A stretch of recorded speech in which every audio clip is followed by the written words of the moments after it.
Hi guys, அஸ்ஸலாமு அலைக்கும். Welcome to Rizwana life style. நம்ம கிச்சனில் வந்துட்டு இப்போ வந்து ஒரு சட்னி விளாக் தான் பார்க்க போகிறோம்.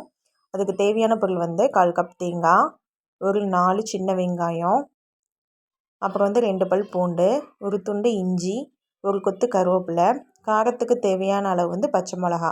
நான் வந்து 2 பச்சை மிளகா எடுத்திருக்கேன். உங்கள் காரத்துக்கு ஏற்ற மாதிரி எடுத்துக்கோங்க. 1/4 கப் வந்துட்டு பொரிக்கடலை. இதை வந்து சென்னையில் வந்து பொட்டுக்கடலைன்னு சொல்லுவாங்க, எங்கள் ஊரில் வந்து பொரிக்கடலைன்னு சொல்லுவாங்க. இப்போ வந்துட்டு ஒரு மிக்ஸி ஜாரில் வந்துட்டு இந்த தேங்காய், பச்சை மிளகா, கருவேப்பிலை அது எல்லாத்தையுமே ஒரு மிக்ஸி ஜாரில் சேர்த்துக்கலாம். இதை வந்து கொரகொரப்பாக அரைச்சி எடுத்துக்கலாம். இப்போ வந்து கொரகொரப்பாக அரைச்சி எடுத்தாச்சு. இது கூட வந்து பொரிக்கடலையை சேர்த்துக்கலாம். தேவையான அளவு உப்பு சட்னிக்கு.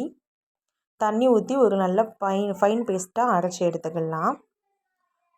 இப்போ வந்து ஃபைன் பேஸ்ட்டாக அரைச்சி எடுத்தாச்சு. இந்த சட்னி வந்துட்டு இட்லி, தோசை, ரசம் சாதம், சுடுகஞ்சி, சப்பாத்தி எல்லாத்துக்குமே சூப்பராக இருக்கும். நீங்கள் இது போல் சட்னி ட்ரை பண்ணி பார்த்துட்டு எப்படி வந்துச்சு அப்படின்னு சொல்லிட்டு கமெண்ட் பண்ணுங்கள்.